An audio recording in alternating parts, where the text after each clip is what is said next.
আবারও আপনাদের মাঝে চলে আসলাম অন্য দিনের মতো, আবারও দুই বন্ধু। তো যাই হোক, আজকে নতুন একটা জায়গায় এসেছি। এই যে দেখুন, এটাও একটা মাঠ। এখানে ধান লাগানো সম্পূর্ণ এখনো হয়নি, অনেকগুলো জমি বাকি আছে।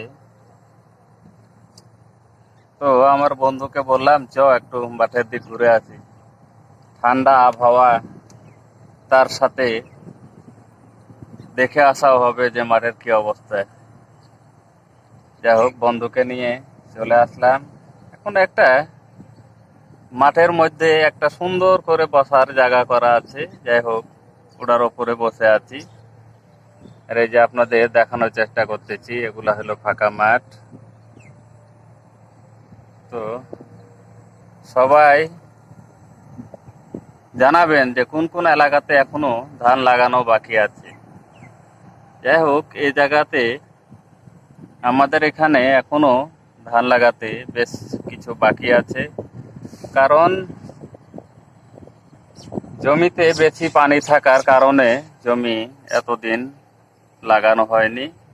এখন জমিগুলা আস্তে আস্তে জমি থেকে পানি নেমে যাওয়ার কারণে জমি চাষ করে ধান লাগাতে একটু দেরি হয়ে গেল।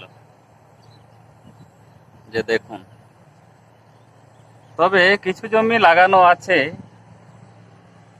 ওগুলা বেশি দিন হয়নি, কয়েকদিন আগে লাগানো হয়েছে, তাই ধান এখনো সবুজ হয়নি। এই যে দেখুন আমার বন্ধু। যাই হোক, আমাদের বহুত দিনের সম্পর্ক, প্রায় আমাদের বন্ধুত্বের বয়স 13 বছর রানিং। এখনো আমরা এই বন্ধুত্ব ধরে রেখেছি, যেন আগামীতে ধরে রাখতে পারি। সবাই আমাদের দুজনের জন্য দোয়া করবেন। তো আমাদের প্রতিদিন একে অন্যের সাথে দেখা না হলে চলে না। এটা তো আগের ভিডিওতে বলেছি, আবারও বললাম। তো বিকাল হলে আমরা মুক্ত বাতাস যেখানে সেখানে যাওয়ার চেষ্টা করি। যে জায়গাতে প্রকৃতির ছোঁয়া, প্রকৃতির বাতাস, সেসব স্থানে ঘুরতে আমরা খুবই পছন্দ করি। তাই আজকেও আবার প্রতিদিনের মতো চলে আসলাম। তো কার কার এরকম বন্ধু আছে, চেষ্টা করবেন আপনাদের সম্পর্ক ধরে রাখতে। কারণ বন্ধু আসলেই এমন একটা জিনিস, যাকে আপনি মনের সব কথা নির্দ্বিধায় বলতে পারেন, ভরসা করে বলতে পারেন।